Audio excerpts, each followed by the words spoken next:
Hi guys, this is Teflon for the 6th Axis, and today I'm going to be looking at Elgato's Game Capture HD box.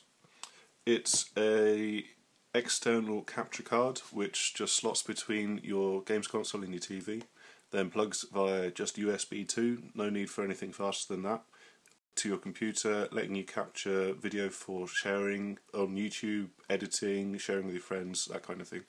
So it's just an element of gaming that some people in the community have been quite interested in lately, and I figured it was as good a time as any to give it a little review. Without much further ado, let's see what's inside the box. Okay, obviously the most important thing you get is the Game Capture HD itself. It's very shiny plastic, so just like the old PlayStation 3, 360 Slim, and anything from Apple, it's an absolute dust magnet, fingerprints and everything. I find this really annoying because I'm kind of like that, but it's still quite a little pretty device. It's also very minimalist in its inputs. On one end you have the outputs, the HDMI out, which goes to your TV, and over this all inputs go. It doesn't matter if it's component or HDMI.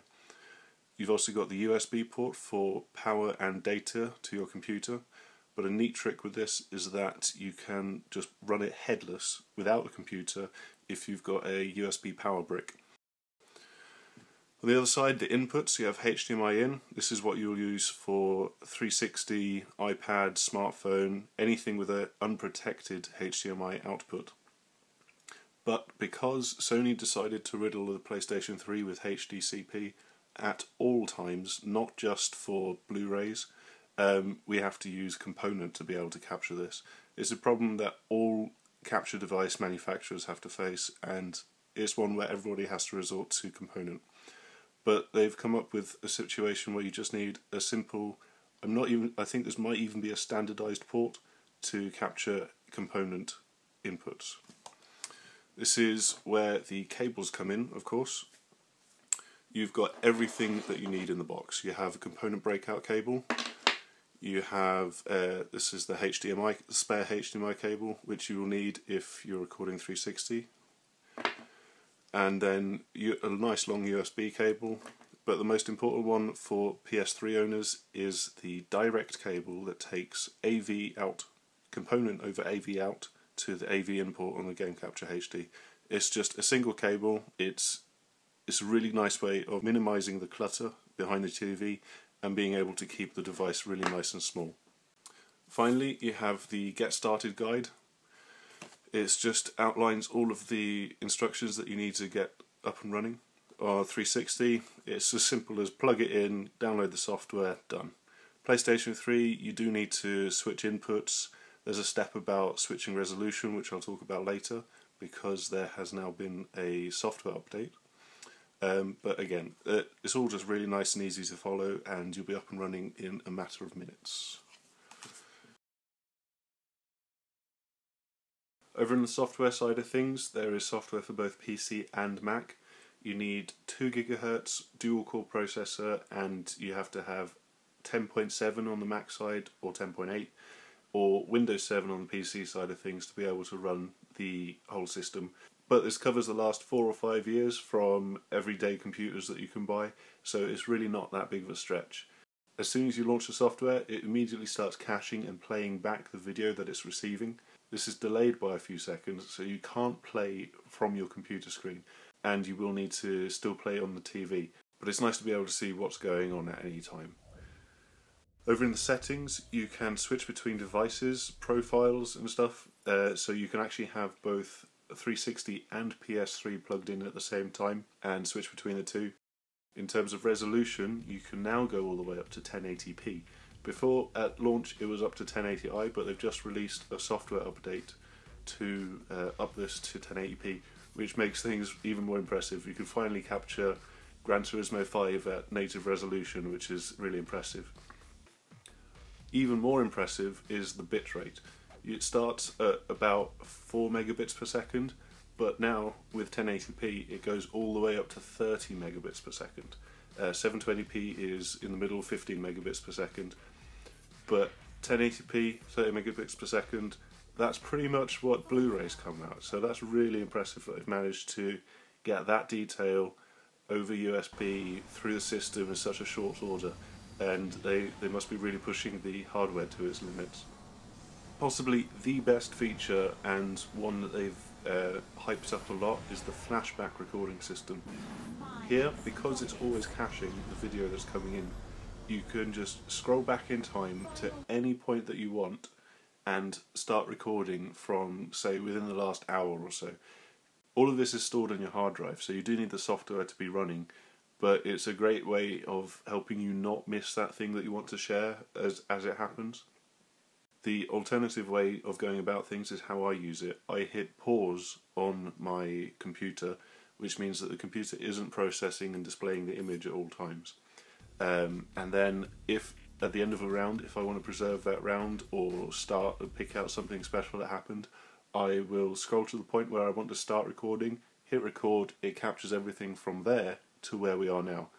And in doing this, it means that I'm only capturing what is good and what I want to keep. So that's another way of going about things.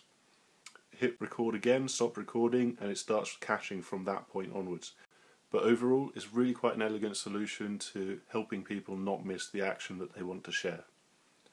On the edit side of the software, this is much more simplistic. You've got simple cuts, renaming of files. There's not a lot going on, but this all happens non-destructively. It doesn't actually touch the video file that it's recorded onto your hard drive.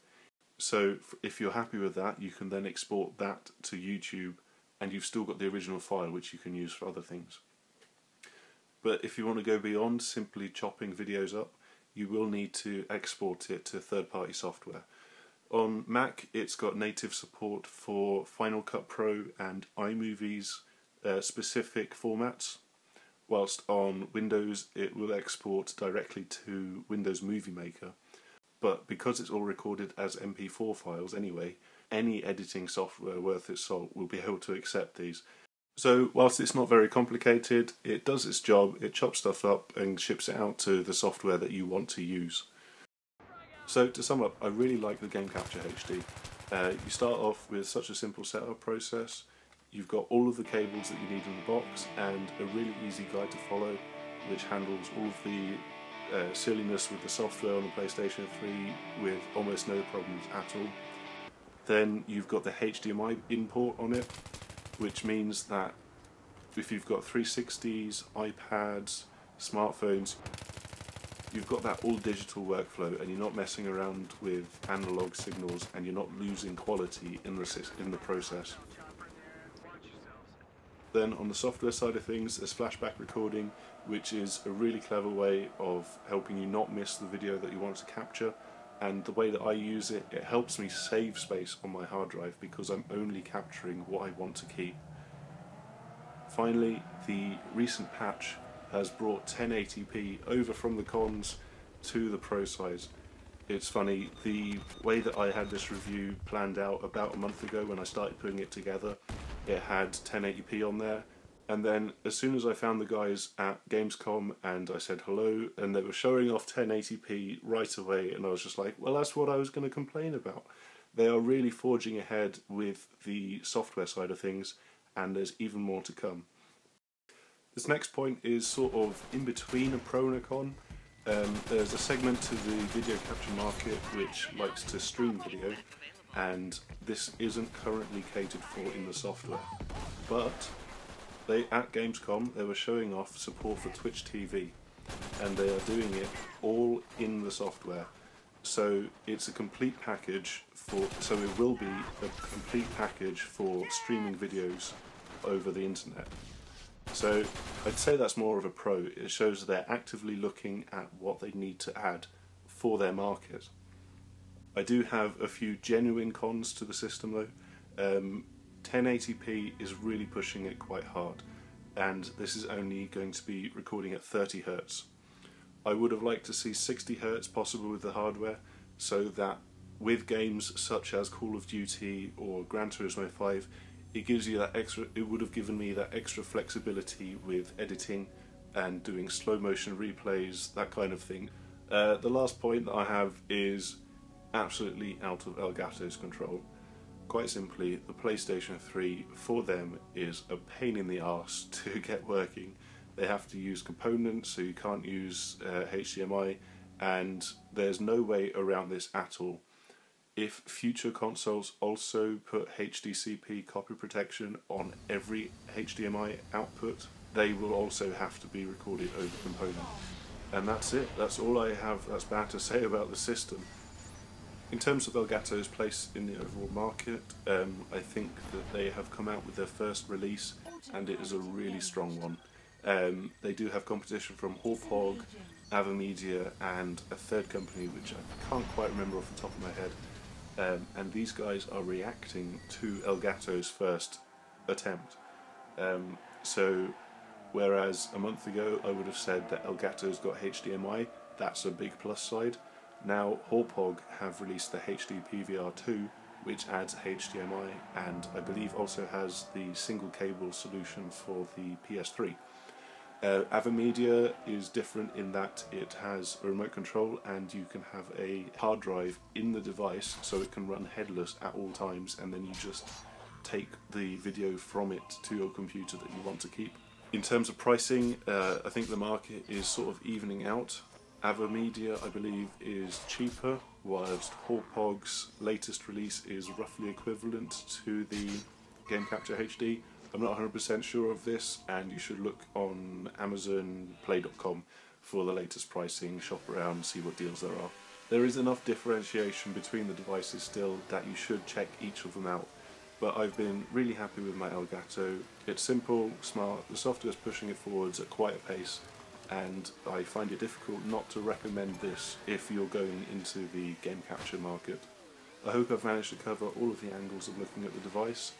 If you have any further questions about this one or maybe the competitors, feel free to ask in the forums, and whilst I can only talk about this one, there are people with the Hauppauge and AverMedia devices on TSA, and they will be able to answer your questions if they see them. So thanks, I've been Teflon, and I will catch you later. Bye.